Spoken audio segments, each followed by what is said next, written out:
Hundreds of thousands of Australians rely on the NDIS, but for years both sides of politics have wrestled with how to rein in its ballooning cost. In the coming days, Labor and the Coalition are finally expected to pass laws that will radically change the scheme. That's despite the groundswell vowing to fight the move. So what's been agreed? NDIS Minister Jenny McAllister joins us this morning. I'm David Speers. Welcome to Insiders.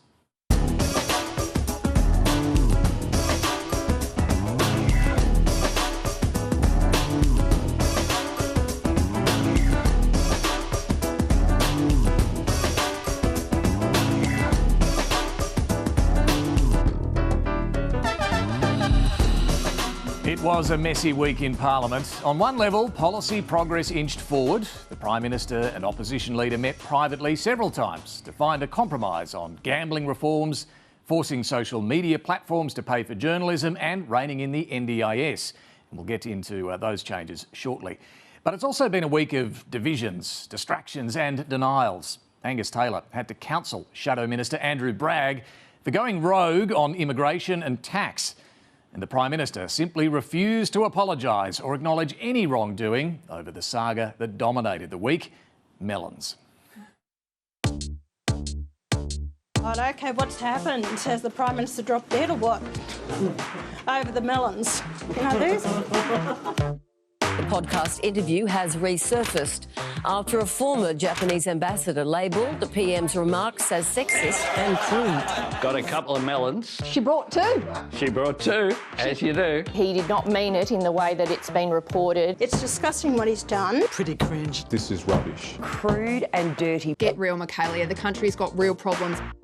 You don't make a mockery of, gifts. It was a complete misinterpretation. Telling, my interpretation is completely wrong, blah, blah, blah, blah. People watching it for themselves can make their own minds up. Imagine, for instance, if I had done that.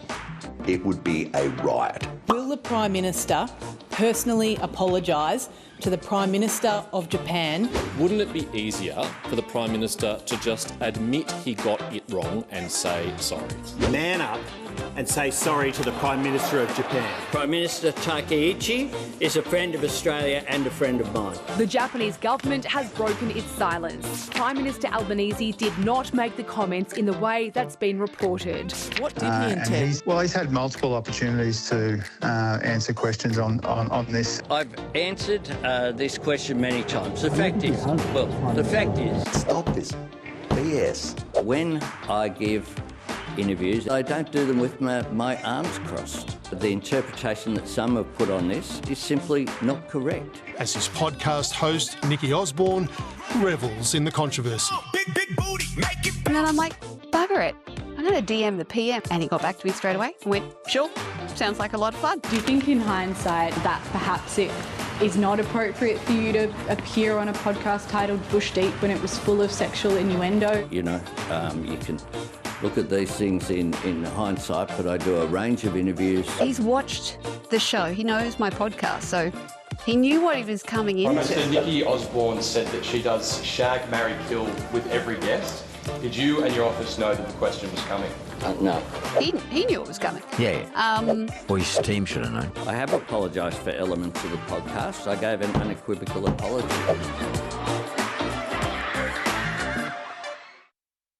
All right, we are joined on the panel this week by author and political journalist Lenore Taylor, Mark Kenny, ANU professor and host of the Democracy Sausage podcast, and Jane Norman, the ABC's National Affairs correspondent. Very good morning to all of you.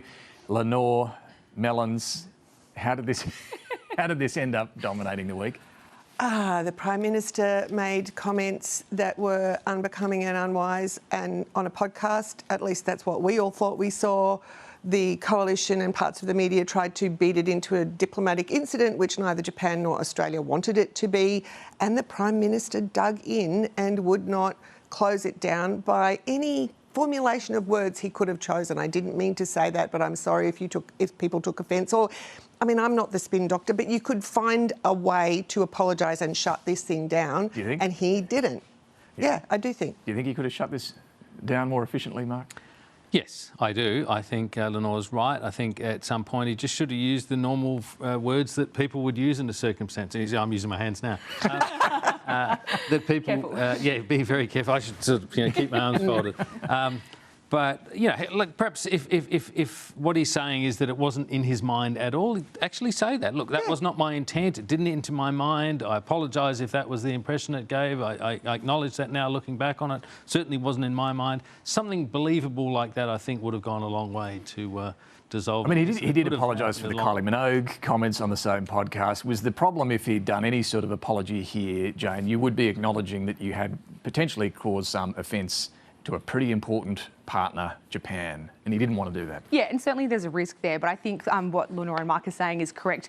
You can find a way of actually acknowledging the perception that's out there, because as Barnaby Joyce said, if you turn the volume down and you watch the gesture, it would potentially be interpreted the way that it has widely been interpreted. So the Prime Minister... the conversation referenced Pamela Anderson. Well, that's right, exactly. It was going to... There was innuendo. It was an innuendo-laden podcast, and so perhaps there would be some risk in actually apologising. But in the same way, this story has now gone on for a week, and the Japanese embassy had to intervene to try and squash the story. So where the Prime Minister could have done that himself, the Japanese embassy has come in to release a statement saying, we effectively believe the Prime Minister's version of accounts. And so their intervention would suggest that this should have been handled better. Clearly, he regrets having done the podcast at all. And clearly, in hindsight, when the podcaster starts making the Pamela Anderson reference, he could have done better to clean that up.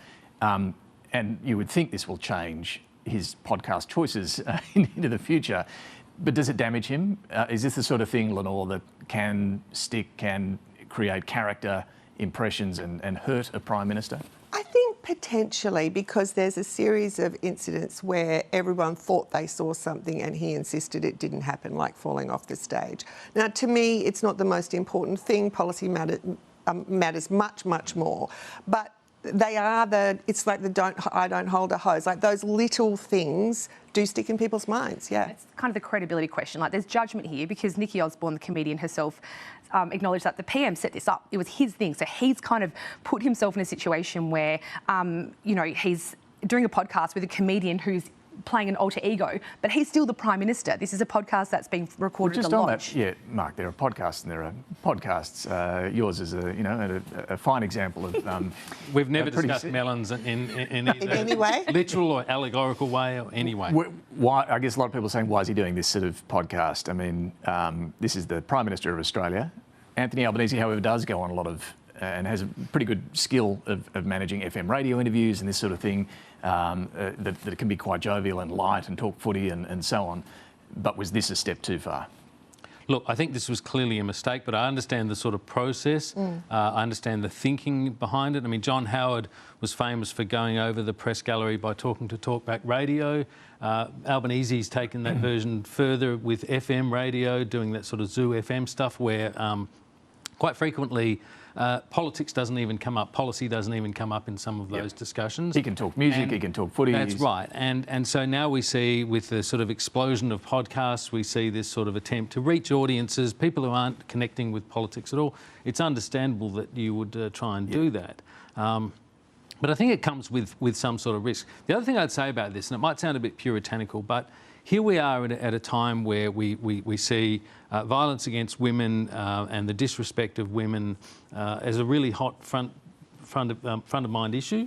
And you've got a Prime Minister who, in this case, in this lapse, is engaging in the sort of innuendo that suggests to young men that, look, I know we say all these things, but here's a private version where, look, all this kind of discourse can just be sort of stripped away and we can just say what we really think. And I think that's part of the problem. And part of the awkwardness was that, whether it was by design or just coincidence, it was all female ministers who were on the morning shows defending the Prime Minister. So that just adds another layer of awkwardness that, he has perhaps made a misstep, he's gone too far, but yet it's the female ministers who are just there having to sort of defend him. And so then again, if the PM had have, squashed this initially, that wouldn't have been the position putting his ministers in. And for the opposition to spend the week, really, dedicated to this in question time and firing off letters to the AFP to investigate and motions to suspend standing orders and so on, I guess it's politically irresistible to go after something like this, but is there also a downside here, Lenore, that the opposition loses another week where they should be talking about the economy and what really matters to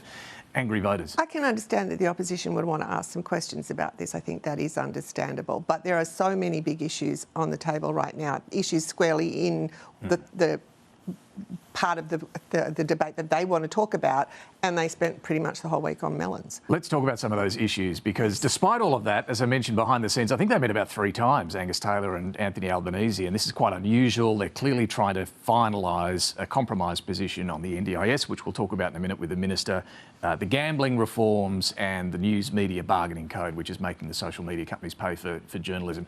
What's going on here? I mean, obviously, Jane, the government wants to get this stuff done and through the Parliament, but Angus Taylor, is he also trying to be a bit pragmatic here and get things done with the government in a way that One Nation, his other opponents, really can't? Absolutely. It's a way of sort of demonstrating that the coalition is a party of government, that the coalition negotiates with the government to make changes to legislation to get it through Parliament, and these are things that parties like One Nation aren't able to do in the Parliament. So there have been multiple face-to-face meetings, which is actually unusual between the Prime Minister and the opposition leader, and so there is certainly a willingness. I think the PM was maybe a little bit premature on Monday when he told caucus that a deal was imminent on gambling, that inducements, there would be movement on inducements, because within the coalition party room itself, there is some division over how far to go in cracking down on gambling harm. And so I think this week we'll see potentially a deal actually sealed, but it still has to go through the coalition party room for sign-off. So there's a little bit of a process to go. And in the coalition party room, it's not just gambling, NDIS as well. You do hear, Mark, some different views from different people, don't you, in the opposition? Yeah, that's true. And we've seen some of those differences displayed midweek with a speech from Andrew Bragg. You know, there's some tensions on a range of sort of policy fronts. And I suppose there's also tensions, going to what Jane was just saying, tensions about how enabling they want to appear to the government as well. Delivering wins for Anthony Albanese is always a concern, you know, for any opposition really. They want to strike the right balance between being constructive, having an influence on policy, being able to say that they are a party of government, as you say, but they also don't want to look like they are sort of delivering wins to the government. And for Angus Taylor, that's an important balance to strike. I'm not saying he's striking it necessarily. We'll see how he goes, but he's not in a very strong position. Well, we'll come back to the Andrew Bragg going rogue at the National Press Club this week as well. Time to talk, though, to the Minister for the NDIS, Jenny McAllister. First, I spoke on the podcast this week to one of the original architects of the NDIS, Martin Laverty, who now runs Aruma Disability Services. He broadly supports the government's plan to rein in the scheme, but he is concerned that alternative supports aren't yet ready for those who will be kicked off the NDIS. I've spoken to dozens of families through my day job who know that their children probably will be redirected to programs outside of the NDIS into the future. It would have been a whole lot easier if we could say, guess what, they're in place, we can go and see them, we can manage that transition. And that's creating this public concern that's getting caught up in, should we legislate now, should we have the programs in place first? If this had been better sequenced, it could have been a whole lot smoother. Jenny McAllister, welcome to the program. Good morning. So have you now reached a deal with the coalition to pass these NDIS changes? We've been in really close discussions with the coalition, actually for some time now, and they have been extremely constructive. You'll have heard them say that they do think that this scheme does need to be sustainable in the interests of the people who use it. We're really hopeful, and I'd go as far as saying confident that we can reach an agreement, but of course we continue to talk to them. Are there any particular sticking points? I think the main issues that we are interested in from a government perspective is listening to the evidence that we've received through the inquiry process, taking on board the feedback that we've received across the Parliament, not just from the coalition, and also thinking about what else we might want to do in relation to fraud. You'll know that that's an area that's been a very strong area of interest for our government. It's also an area where the coalition says that they have an interest in seeing stronger protection, stronger powers within the NDIA to combat fraud. We're having a look at what we could do in those areas to further strengthen the bill. So stronger powers to tackle fraud might be one area of movement. Indeed. We've already put through legislation this year, of course, that really substantially increased the penalties. We created some new offences. For example, it's now an offence to work in the NDIS if you're the subject of a banning order. But this scheme has to operate with integrity. When we see fraud, we very frequently see harm to people with disability. And I think there's a shared view across ourselves and the coalition that that's an area where we think further work could occur. When you say you're listening to and taking on board the feedback that came through the Senate inquiry, fraud really wasn't the big issue. The big concern was around all the other changes you're making. Are you going to listen to any of that, or are you not going to budge on things like eligibility, who's going to be kicked off the scheme, the community and social participation plans and so on? Is there any movement on any of the concerns that were raised at the actual Senate inquiry? So two things here. You'll have seen in the House of Representatives when we debated this, we made a series of amendments to the bill really to clarify policy intent in response to some of the concerns we've been hearing from disability advocates. And we continue to talk to them.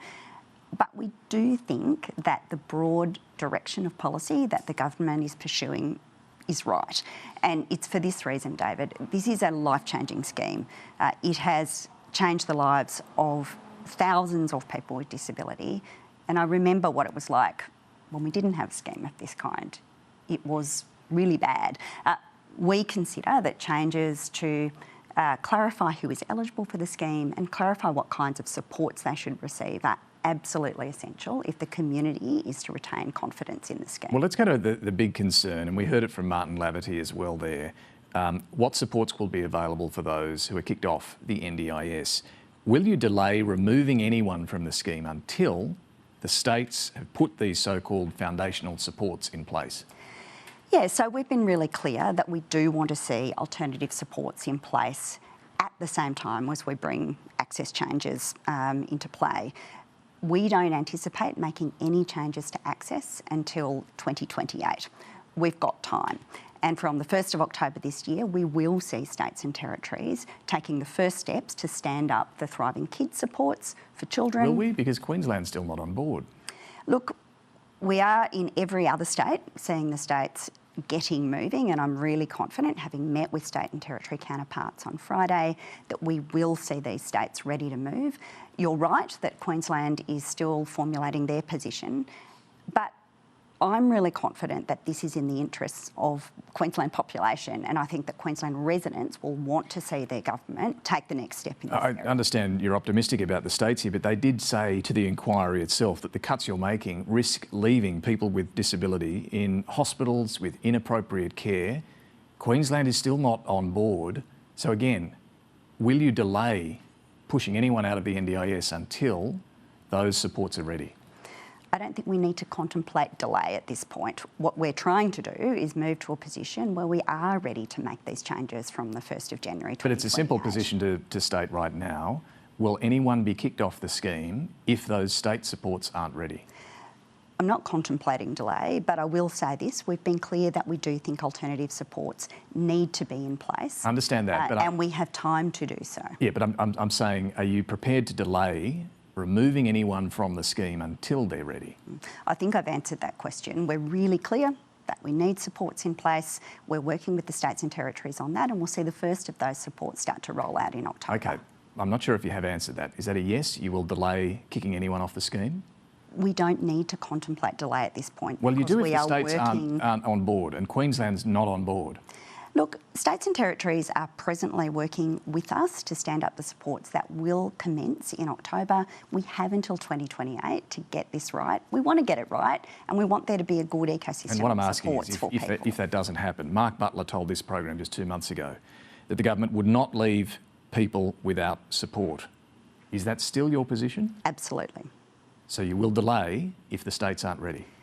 What I'm saying is that I don't think we need to contemplate delay at this point because we are working with the states and territories towards that January 1 deadline, and it's part of a broader agreement that we have with premiers. We all agree that the scheme needs to be reformed. We all agree it needs to be sustainable. And states and territories also agreed that it travelled in tandem with the hospital funding, which all states and territories get an additional $25 billion for their hospital services. Thriving Kids is only available for kids up to the age of 8. What happens to a 9-year-old who's removed from the NDIS? We will need to work through the additional foundational supports. There's $10 billion that premiers and the Prime Minister have agreed ought to be applied to standing up foundational supports. We started with children, but we know that we'll need to make additional arrangements. And so for a 9-year-old though, or a 10-year-old, is it still not clear what supports they'll get? A couple of things here, David. We do need to be clear about eligibility for the scheme, and we've sought advice from a technical advisory group that includes a whole lot of people that have deep expertise in all sorts of disability, including paediatrics. Their advice will shape what changes we are going to make to access for the scheme, and we haven't received that yet. But we know that we do want to stand up supports outside the scheme. That will likely include supports for children as well. I guess we've heard this for a long time, and the concern families of a 9 or a 10-year-old have is, you know, if they're no longer on the NDIS, what happens? And that's not clear, is it? Yeah, look, I know that change is really challenging for families, and we'll communicate with people along the way. But part of our commitment is working with the disability community as we bring these changes about. We've consulted widely on the Thriving Kids arrangements. We'll need to consult also on foundational supports that are developed with the states and territories.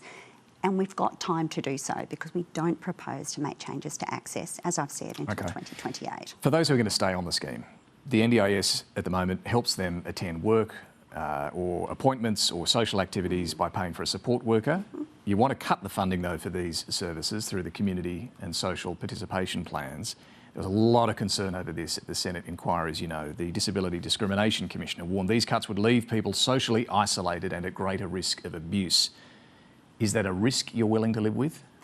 A couple of things. I mean, this is an area of the scheme that's grown really quickly. It's now costing in the order of $12 billion a year. That's the same as the PBS by comparator.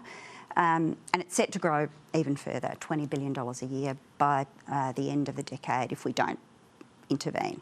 And so we think that we can somewhat reduce the supports that are available to people in this one category and do that in a way that is safe. And indeed, the legislation that's before the Parliament requires the Minister to consider safety before making any determination of this kind. And who will make the determination? If the NDIS, through its assessment, says this person needs this many hours of support, can the Minister override that and cut that back? This will be a broad determination across participants, and that's the way that the legislation is structured. And the Minister will take advice in making the determination under the legislation as to whether or not what's proposed can be done safely. Should families, parents in particular, expect to do more unpaid caring as a result of those cuts? We think that these supports can be managed safely for people who use them. And I'll give you this example. Under our proposal, we would see average expenditure reduced from what it is at the moment, which is around $31,000 a year, to around $26,000 a year. So it is a reduction, and we don't deny that it will have impacts on people with disability and their families. But it is in a context where the scheme is growing very, very quickly. We do think that it needs to be fiscally sustainable, and so this is a measure we think we can take in a way that supports people with disability, continues to allow them to access supports of this kind because we know how important they are in people's lives, but actually just starts to rein in some of the cost growth, which is unexpected, and ultimately puts the scheme on an unsustainable trajectory. There are concerns about a whole range of areas, including what we're just talking about there on the social and community participation plans, the extra ministerial powers that are involved in these changes as well. Will you adopt the recommendation from Martin Laverty to have an Inspector General of the NDIS to keep an eye on this and oversight of all of this? Look, we don't think an additional layer of bureaucracy is what's required at the moment. We do have a Quality and Safeguard Commission, which is the regulator that looks at the performance of the scheme from a safety perspective. We have the NDIA, which delivers the scheme itself. And importantly, we have a government department. And one of the things that I'm really pleased about is in the period that I've been the Minister, I've seen a much greater level of coordination between those three entities on a whole range of areas. I think in this portfolio, as in other portfolios across government, we'd expect the Department of State, the Portfolio Department, to provide strong advice about the appropriate coordination arrangements within the scheme to the Minister.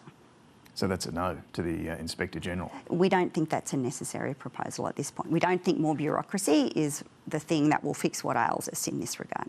The government, the budget suggests you're going to save, what is it, $38 billion over the next 4 years through these changes. By the sounds of it, you're still planning to make that sort of saving. We do think this is necessary. So the scheme at the moment costs in the order of $50 billion a year. Without change, by the middle of next decade, it will cost more than $100 billion a year. And we don't think that that's in line with the original intention of the Productivity Commission proposal. We also don't think it's in line with broad community expectations. But we want this scheme to be here for the long term. So in a decade's time, if there's a little boy, little girl born with a disability and it's a significant and permanent disability, they should be able to access a scheme like this. And if you don't get it passed this week, does that bill start to, does the cost of the budget increase? Look, we are hopeful of being able to pass the bill this week. The government would like to do so. Minister Butler outlined our plans back in April. We've had a long opportunity for the Parliament to consider this. We think the community thinks this is an important reform, and we think it's now time for the Parliament to get on with it. All right, Minister for the NDIS, Jenny McAllister, thanks for joining us this morning. Thank you, David. Coming up, the brewing East versus West brawl over the GST carve-up. Is WA unfairly raking in billions, or is it simply reward for hard work? First, let's get back to our panel. We're joined once more by political journalist and author Lenore Taylor, Mark Kenny from the Australian National University, and Jane Norman from the ABC. All right, just to pick up on the NDIS discussion there, the government sounding hopeful, Lenore confident. Clearly, the pathway with the Greens is closed. They're not going to back this. But it doesn't sound like there are too many big sticking points. Fraud, they might give a bit of ground on. Yeah, it sounds like they're pretty confident that once this goes back to the coalition party rooms, they'll get it through and the legislation will be passed this week. But I thought it's interesting that your questioning went exactly to the concerns that the disability community has. And it is very hard for the government to give guarantees because they don't know what those foundational supports will be that people who aren't on the NDIS anymore Queensland will saying, get. no thanks. And it gets caught up in federalism, which I suspect is why the minister couldn't give the guarantee you were looking for, that nobody would get kicked off if supports weren't in place, because that would just increase the incentive for the states to sort of drag it on and ramp up the pressure. So it's understandable the disability community's concerned, and it's going to be fraught once it's passed. Yeah, what happens here, Mark? Do the states hold out now and say, well, you're going to have to give us more money to put these supports in place? States wanting more money. Never heard that happen before. I guess that's, everyone plays hardball in these sorts of circumstances, particularly when there's so much money at stake and such significant implications of this kind of program. But the government seems to think it's, from what we got from the minister there, seems to think there's time to get this right. It's not going to, no one's going to get kicked off before what is it, the start of 2028? We're not contemplating a delay. We're not contemplating having to remove access before then. Access won't be removed before then. So I guess we're going to see some further negotiation. But to realise the savings, they've got to get cracking. Yeah, they've got to get moving, and the clock's ticking. Biggest saving in the federal budget. Until all of that's in place, this thriving kids, you can understand why families are going to be pretty anxious about, well, what is going to happen? Yeah, it's kind of a big trust exercise, right? So the government is saying, obviously, we don't want to move people off the NDIS until the other supports are there, but we are having this fight between the states. There's also questions about what the assessment tool looks like, because, of course, the big change, that hasn't been negotiated or hasn't been settled, right? So the eligibility for the NDIS is changing. As Martin Leverty was telling you on the podcast, we don't know what that looks like yet. The government's going to be looking at the World Health Organization as a bit of a guide to what the new tool is for assessing people on the NDIS. So there are lots of unresolved issues. But I would say one thing with the states, there is some confidence within the federal government that states will eventually get on board, because they're also on the hook for NDIS funding in terms of the spending growth rate. So if they want to get the spending growth rate down from 10% down to 2%, which is a pretty huge ambition for the federal government, that also benefits the states, who are also partly funding the NDIS. So there's a little bit of give and take here. All right, well, the debate over immigration is heating up as well and causing some difficulty on both sides. The government is yet to settle its plans to bring numbers down, and Angus Taylor had to counsel one of his own shadow ministers for freelancing at the National Press Club. The Liberal Party, though, has contributed to our malaise. I wish I'd done more to stop the madness. Pick a group, start a culture war, it's got to stop. It makes me dissatisfied, it makes me grumpy. Andrew expressed some of his personal views. His job is to express the views of the coalition and the senior team. Modest reductions in international students, working holiday makers, some unskilled workers. We will not be changing, we'll not be seeing changes to working holiday visa makers. We just need to get more houses rather than get the best houses. Are you suggesting that to afford housing, some low-income Australians will have to accept housing that is substandard? Yes, definitely. He said, yes, definitely. I didn't properly hear what she said when she asked me would the houses be substandard. The answer is they would not be substandard, they would be strong, safe, secure and with lovely amenity. It sounds like communism to me. Communist. Sounds very communist. Beat the communists, okay? Margaret Thatcher's rich by nature, Maslow's hierarchy. Cats and dogs living together. Mass hysteria! The speech from Andrew Bragg today was a crazed, almost manic ideological fever dream. And this is a moderate. All right, so Andrew Bragg, some of his colleagues weren't thrilled with his performance, but he argues he did give a copy of the speech 24 hours in advance to various shadow ministerial colleagues, and as I understand it, including the opposition leader's office. So they had an opportunity, Jane, to take a look at this. But some of them, yes, they made it clear they don't think he should have freelanced across quite so many areas. No, and Angus Taylor has counselled him for this. It was quite amusing on Thursday when you heard Andrew Bragg's account and Angus Taylor's account. So Angus Taylor says he didn't read the speech and that he's told Andrew Bragg in no uncertain terms that as a member of Shadow Cabinet, you can't freelance you can't express your personal views on policies that haven't yet been settled by Shadow Cabinet. If Angus Taylor's saying he didn't see the speech, Andrew Bragg is saying his office did see the speech or was given the speech, what? Well, there's a big question mark there. Who actually read the speech? I mean, it's pretty normal the National Press Club is a pretty big forum to be giving a speech. So the usual process would be that your colleagues or at least your leader's office would have some visibility over that. And the most contentious comments that Andrew Bragg made around migration were actually written in the speech. And so I think there are some credibility questions on this front too. Who do we believe? Was there some awareness that this was going to be, aired in a nationally televised address? So there's that one issue of confusion around was the speech vetted, seen, checked, not passed on. But then the content of it, Mark. Now, Andrew Bragg, for those who've known him over some time, will know that he has long argued that they're too timid, the Liberal Party. Look at where they are. They've got to be brave. They've got to shake things up. They've got to be bold on policy. And there he was, throwing out all sorts of ideas, including the GST should be looked at. Is this a good idea to go that hard, or is it a bit crazy brave? Well, look, first thing I'd say is it's good to see that council culture is alive and well in the coalition. As for sort of criticising politicians for speaking their mind, for saying interesting things, I'm just not going to do it. No. I think it's good to hear what they really think. Yeah, and also to hear some ideas. I mean, there's nothing wrong with ideas being circulated in politics. There's too much discipline. I think it's one of the faults of this government. I think it's also the fault of the coalition, generally speaking. And so having some sort of frank policy discussions. Some of these comments, of course, came up in answers rather than the speech. Well, particularly the next morning with Sally Sarah, should people on low incomes live in substandard homes? Yes, definitely. Yes, the next day you have to clean that up. What was it? Sort of strong, safe. I would have added and cold, and probably with only 3 PowerPoints. So you got to get some of those big adapters and stuff. But I would agree that it's great to have ideas, and I want people to be bold. But if you're going to be bold and put forward ideas, you need to do it in a sort of sensible way that's going to be taken seriously. If you're calling every second person a communist, if you are saying I want to cut the building code to 80 pages, which is sort of putting the solution ahead of the question.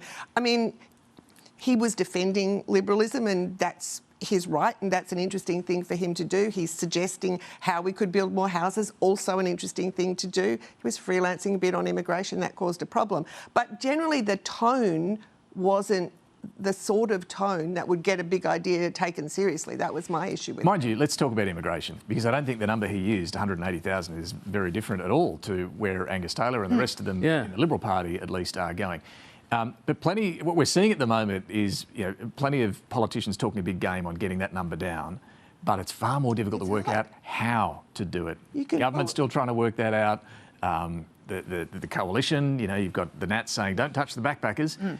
Even Pauline Hanson having some difficulty in explaining how you get the number down. Because you can pull a number out of your ear, but then you have to figure out how to do it. And if you touch backpackers, rural electorates are upset. If you touch skilled migrants, businesses are upset. If you touch students, universities are upset. And the processing is a problem. It's very, very complicated. And everybody Tony Burke had to delay his speech. The comments that Pauline Hanson made this morning are, I think, very hard to understand. It sounds like if she's talking about an overall cap of 130,000 people, there's not going to be much temporary migration at all under her ideas. So I think, But even then, she doesn't want to touch the backpackers. She doesn't want to touch backpackers Pacific either. Island, no. I mean, all of these things have consequences and they're all complicated, and the headline attention-grabbing, number is one thing, but doing it is quite another. Earlier in the week, she was saying, I don't care. I don't care what the implications are. I don't care what people say. Yeah, to business and others. So, and it's pretty unclear from her interview this morning whether she actually deeply understands the complexity you're talking about. Whether she understands what happens in sectors of the economy and the different grades of different visas that people have. Yeah, but I think you can see where the political fight is coming now. It's backpackers, working holiday makers. So the government is determined to bring down net overseas migration from about 300,000 to 225,000. The biggest issue really there is blowouts in temporary visas, because Labor has consistently overshot its target. So that's the kind of goal now.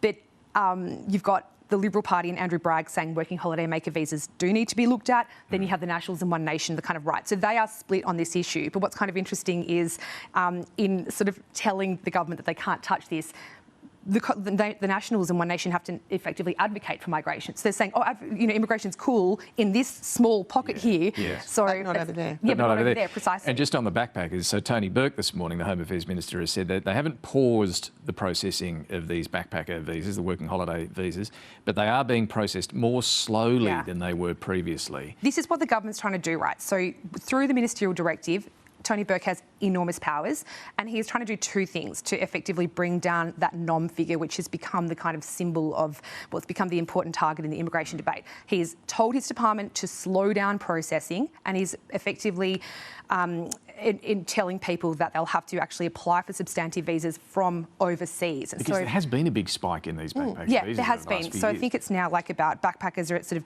225,000. But they're all tied up in free trade agreements and agreements with other countries. It's actually quite difficult to change it. But it's effectively the government's doing what it kind of can through these directives to effectively stop people actually coming here and inflating the NOM figure. The Prime Minister had a lengthy chat with Donald Trump, 40 minutes the other night. All sorts of things covered in the discussion. The tariff issue, the PM put the case, look, at the very least, can you take us back down from 12.5% to 10%, because that's the lowest that other countries want to be on, the lowest that any countries are getting. He's going to consider that, apparently. They talked about the war in Iran. They talked about all sorts of things. Mark, it strikes me that, what was it, only 18 months ago or so, there was this whole drama about the PM not being able to get a conversation even, or a meeting with Donald Trump. Now he has a lengthy round-the-world chat and seems to be no big deal. It does seem to be no big deal. There's obviously a personal rapport between the two. And I think that is one of the things that Albanese can be praised for. Not necessarily specifically this relationship, but his relationship with world leaders generally. He's obviously put quite a lot of energy into that, and does establish these relationships, and some dividends flow from it. We'll see whether Trump is prepared to give Australia special treatment and give a blanket exemption, as Albanese has asked for. Trump's supposedly giving consideration to that.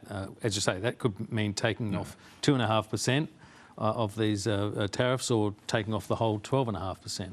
We'll doubt he's going to do that. I doubt that he's going to. Trump's, fixed position on tariffs. Yeah, because it has a political salience in the US, which is, he's sort of been blocked by the Supreme Court from what he was doing before, and now he's got this kind of excuse about modern slavery and suggesting that Australia's supply chains rely on modern slavery in various parts, and therefore this is the justification, as if he cares. Yeah, he's just hell-bent on getting his tariff agenda done. All right, well, also there are 3 letters, we should talk about these 3 letters, bound to trigger a row between the states every time they're mentioned. GST. A new report from the Productivity Commission's found the deal to carve up the GST that Scott Morrison put in place and Labor very warmly kept in place. It's costly, it's inefficient, and it needs to go. Cue the outrage.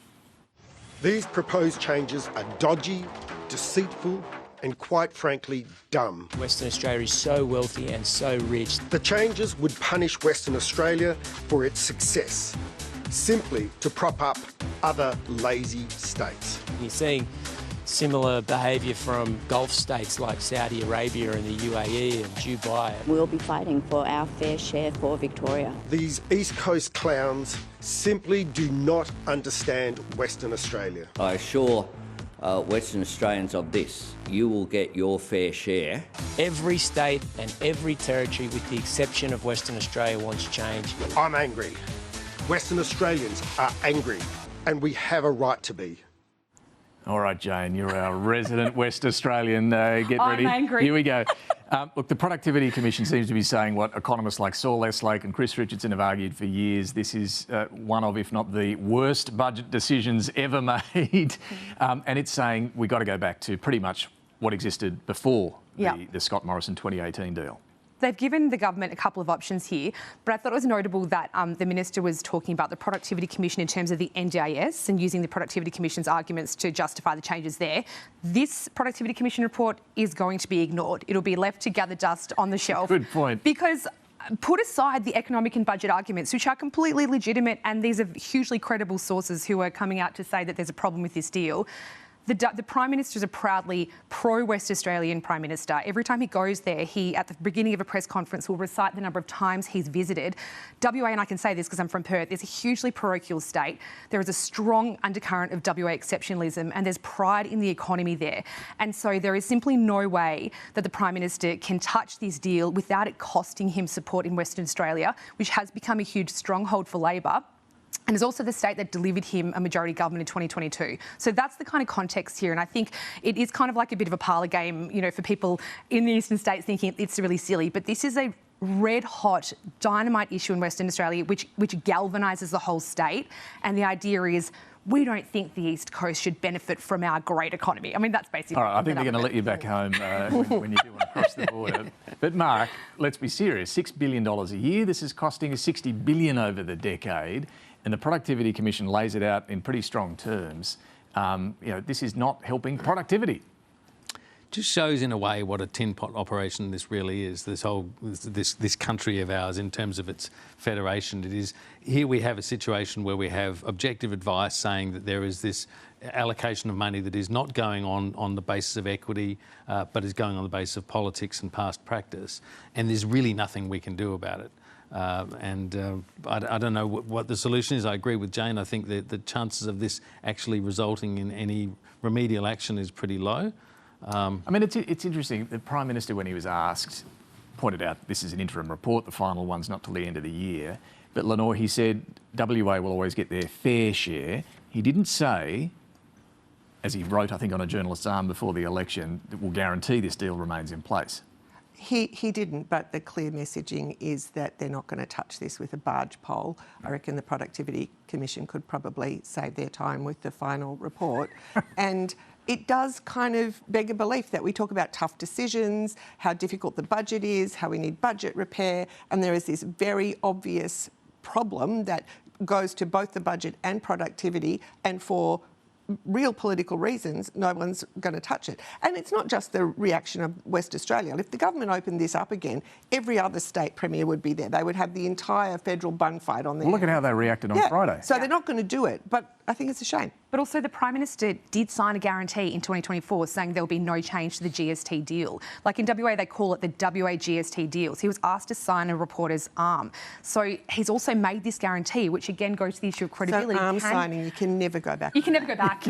Like some crazy things happen in WA. But isn't the deal only until, what is it, 20? Well, the deal has effectively been, the no extended. worse off guarantee has been extended to 2030. And that's actually where it becomes an issue for the federal government. So the deal itself imposes a kind of flaw. The issue for WA was back in the early days of the mining boom. Their share of the GST dipped to 24 cents. It's now at least 75 cents, or what New South Wales and Victoria get. But the federal government is topping up state payments, and it's that no worse off guarantee that is costing the federal budget. One other point on this Productivity Commission in the interim report that came out. the term here is horizontal fiscal equalisation. Yeah, it rolls off the tongue. Rolls off the tongue. Yeah. It's about, wherever you live in the country, you should... But it says neither the old system nor the new one is about ensuring people in remote Indigenous communities, for example, get the same standard of service that we might here in Canberra. That is clearly up to the states and territories to allocate untied grant funding in the way they choose, so it's on them. But it does make the point, the Productivity Commission, the current system, by allowing some states to retain greater fiscal capacity than other states, it does not support equity as much as the old system did. So it is making that equity between where you live worse. And under that principle of horizontal fiscal equalisation and the way the Grants Commission used to work for the allocation of funds to the states, things like the decentralisation of Tasmania not Tasmania, of Queensland and WA were taken into account. So those extra expenses of providing those services, it didn't guarantee you the same level of service, but it certainly took into account the extra costs of delivery. But if you're in a remote community, what the Productivity Commission is saying is this current system isn't helping with equity at all, as much as the old one did. And final thing on that, I mean, when the PM says WA will get its fair share, he doesn't want to say the other part of the sentence, which is that means the others won't.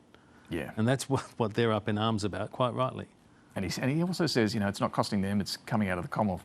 Well, that's coming out of all of our money. Yeah, that's money that could be going to the NDIS. All right. Yeah. Okay. These are all very, very valid comments. I'm just saying, I think it's all being viewed at the moment from a political lens. Okay. No, good. Look, another issue, the Prime Minister and the New South Wales Premier Chris Minns were up this morning announcing the details of their agreement on the gun buyback. This followed, of course, the Bondi terrorist attack. It'll start from November, so the gun buyback, I think it'll depend on the particular weapon, but it's, what is it, about $1,000? It's $1,000 for a revolver, a bit less for a rifle, a bit more for certain semi-automatics and so on. It's not the market rate, though, Mark, which is a bit different to the Howard-era gun buyback. Yeah, so obviously doing it at the market rate is some sort of salve, some sort of, comfort. At least if I hand over my gun. I'm handing over a gun, I'm getting what I would get for it if I put it on the market, right? Whatever its value is. And if it's valued at $3,000, that's what I can get for it. So I think it's kind of interesting. It indicates either a level of parsimony or just some poor political judgment to not be doing it at the market rate. But that's not the biggest biggest issue in these rural and regional areas, is it? I mean, it's in principle, we have a right to guns. It isn't we're not bad people. We're not using them wrongly. I mean, that's why it's so red hot politically for One Nation, the Nationals and the regional areas, isn't it? Rather than how much money you get. Sure, but if you have to surrender it, or indeed if you want to surrender it, and I presume you can. This covers both because, there are limits on the numbers of guns you can have, but presumably someone could surrender a weapon that they don't need if it's worth a bit of money and they'd get the market price for it under the old scheme, the previous one anyway, but... So on One Nation, they get less. Yeah, on One Nation have jumped on this, unsurprisingly, ahead of the New South Wales election in March. This is the first big state policy position they've announced. They want to rip up everything to do with the gun changes made after Bondi. Pauline Hanson did a forum in Bondi yesterday and a fundraiser last night as well. Are we going to see a real row over firearms in this lead up to this state election? Yeah, well, I think we're kind of seeing that. So you were noting earlier, but Victoria hasn't signed up to this. Victoria has an election coming up in November where One Nation's on the march, on the rise. Queensland, Tasmania, Northern Territory, they were the sort of early opponents to this. But it is interesting, like New South Wales is obviously where the horrific Bondi attack occurred. Minns is also facing an election in March next year, so he's obviously sort of, made the calculation that this is a state that needs to crack down on this despite any potential political pitfalls with One Nation. But the Nationals too are opposed to this gun buyback. Yeah, so politically they really are. Why isn't the Victorian Labor government on board? Are they too worried about backlash in the regions? They've got quite a few regional seats. Yeah, I think that's it. There's quite a few regional seats that Labor picked up some time ago and they've hung on to. The circumstances they're going into this election aren't very favourable, obviously. One Nation on the rise, the government been around for a long time, just dumped its premier because it was going over a cliff. So they're not looking to create any more enemies, and I guess they're trying to hold on to whatever real estate they can. And this is maybe just an issue that's just like, compounds the feeling among perhaps the One Nation supporters that the government is going after our rights. If we hold a gun licence, well, we've gone through the checks and balances, so therefore we should be able to keep those firearms. I mean, that's And it's that perfect sort of one nation narrative as well as the regions, the city versus the regions. You know, they don't understand government what versus it's like. people. Yeah. Government versus the people, all that stuff. Yeah. Final issue: is this a sensible investment in sovereign capability, or a bit of old-fashioned bailout in a politically sensitive Labor heartland seat? Federal New South Wales government's spending $2.5 billion to keep the Tomago aluminium smelter going. It's the latest in a list. Take a look at the list of various government bailouts: the Boyne aluminium smelter in Queensland, the Whyalla Steelworks in South Australia, Mount Isa Copper, and the Nearstar lead and zinc facilities as well. Lenore, what do you think of this one? It's a lot of money, $2.5 billion. It's a lot of money, but it's not just about those 1,000 jobs or whatever at the aluminium smelter. It's about a step change in the decarbonisation of the whole East Coast energy market, because Tomago is such a big driver of demand that this will allow Snowy Hydro to write sort of guaranteed power deals that will get a whole bunch, or the theory is we'll get a bunch of solar, wind and battery projects over the line to sort of that are nearly ready for final sign-off but aren't quite, and therefore it will be a structural change to the energy market. It's not about net zero, as the coalition is saying. Tomago was very clear that they had no path after their 2028 electricity deal finished, either via coal or via renewables. So I think it probably is a good idea, but there's a whole lot of things we don't know. That subsidy tapers down over the 10 years, but we don't know how it tapers or when it tapers. We don't know what they assume the aluminium price will be. So in theory, I think it's a good idea, but I would like to see the details. It could go wrong if some of those price points change. But will other heavy industry, or even light industry, Mark, say, well, what about you help us with our energy transition? Yeah, it's interesting to ponder that question. When we look at that list, I think this is one of the more virtuous attempts at sort of transitioning an industry than some of those others, because, as Lenore says, it's the biggest. It is actually the nation's biggest single customer or user of electricity. So, so changing that is important, and it does allow. If that's able to be achieved by 2033, which I think is the plan, that does significantly transform the energy market on the East Coast, and that's quite significant. It's going to allow sort of business certainty for renewable projects that are looking for guaranteed corporate customers. And the added benefit is that it is a politically sensitive part of New South Wales. Certainly. And it's the Hunter Valley right for One Nation. But I think in terms of just the questions about this, we won't ultimately know for another decade whether this was a great investment, because there are kind of a few questions. This is a unique deal in that the federal government, there's sort of a revenue sharing. So if aluminium prices remain at a sustained high level, then money will come back to the government. But Tim Ayres the other day on AM was asked, well, A, what is that level? He wouldn't say. And could we expect regular returns of revenue? And he said, time will tell. And so I think that's kind of the problem here, that is this, on the one hand... Because he doesn't know what the price is. That's precisely, he doesn't know what it is. So there could be kind of an enormous exposure to taxpayers, and while the New South Wales component of the $2.5 billion is fixed, the Commonwealth component is not fixed. So in a decade's time, will the subsidy end, and will Tomago be able to produce green aluminium commercially and at scale on its own? We don't know. We'll have to wait. We'll see. All right, our panel, Jay Norman, Mark Kenny and Lenore Taylor, back shortly with some final observations. Time now for Mike Bowers and Talking Pictures.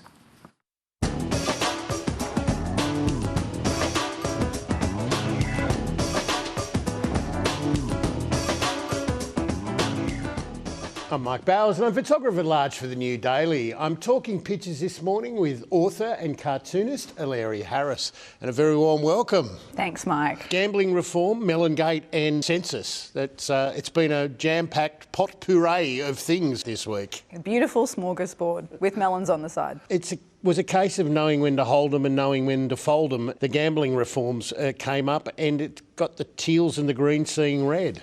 Or blue. They've got these sort of meme T-shirts. Pocock, man, what are you doing? You're not wearing the T-shirt. There's not enough commitment here for this to really go viral. I know, right? Yeah. And Andrew G here's just got it over the shirt, like... No one wears a T-shirt like that. No. I mean, they're quite funny. Sports Debt, Debt 365, Lads Broke. I mean... Okay, yeah. They are solid puns, but, people aren't going to read the puns if they're not committed to the image itself, are they? Just beautiful David Rowe. He's almost theatrical in the way he sets this up, isn't he? He is, because he uses the setting to, give a foundation for the issue. So in this one, gambling reform, it's in the stables. Albo, Pocock and Hanson Young are coming round the outside as Angus Taylor and Prime Minister here applying lipstick to the pig. Just a minute, and there we go. You good thing. You good thing. Do you think the flying pig will fly? Going to need a lot more lipstick, I think.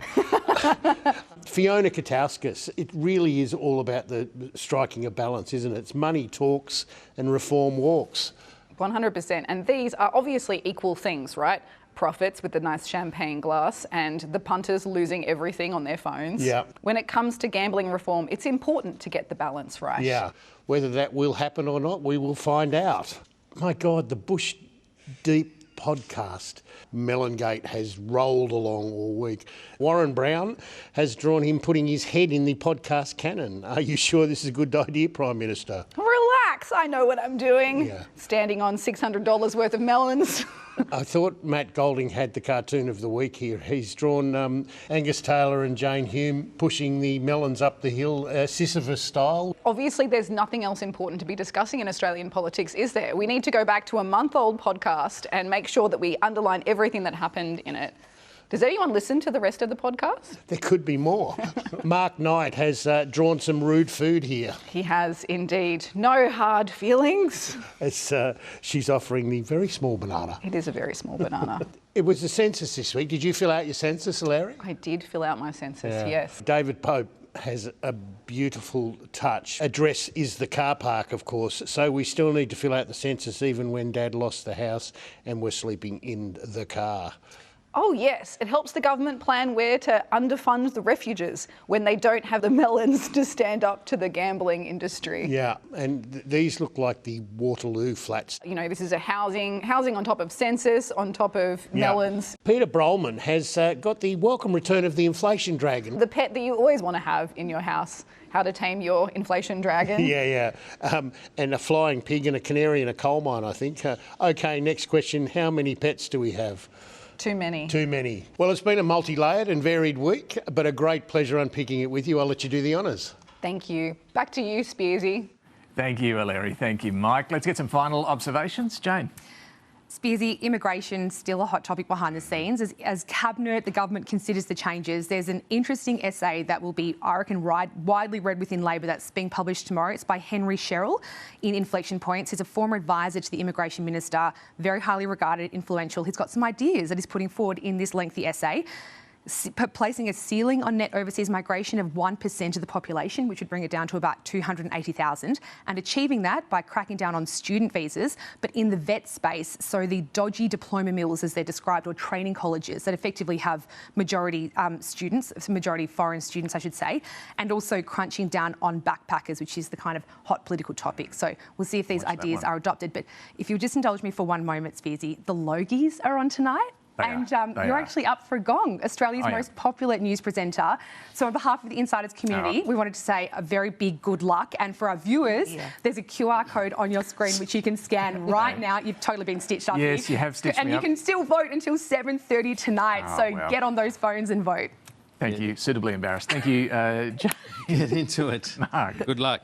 Now, we talked before about ideas being a good thing in politics. Now, the opposition's come up with things like automatic indexation of tax brackets. It's now looking at immigration caps. If you look at the PBO build your own budget thing, and you put in 180,000, which is the number that Bragg came up with the other day, it comes up with a 4-year cost of doing that to the budget of 14.5 billion. And if you look at it over 9 years, it's closer to 80 billion. So if you think about real money, you think about that and the indexation and presumably some other things they do, at some point the coalition's going to have to start putting forward ways in which it's going to be funding the propositions that it has in the market. Lenore. We didn't get to talk about it much, but another thing the government's likely to do a deal on this week is a news bargaining incentive. There'll be some tweaks and there's still some discussion to go, but I just think overall it's an example of the government standing up to the digital platforms in the interests of public interest journalism, and we should all say hear to that. Exactly. All right. Hear. And go Spearsy. Thank you, guys. Thank you very much for joining us this morning. Thanks for your company too. Look, politics can be a tough game, so it must be nice to get some positive feedback. And as the opposition leader discovered, some compliments can really come from nowhere. We'll leave you with that. Thanks for watching. How are you? Congratulations. You're precious, proper, very handsome. You've got a fan. Ooh la la, today, look at the people are handsome people. Good on you. Lovely to meet you. You're making us all feel very excited about being here.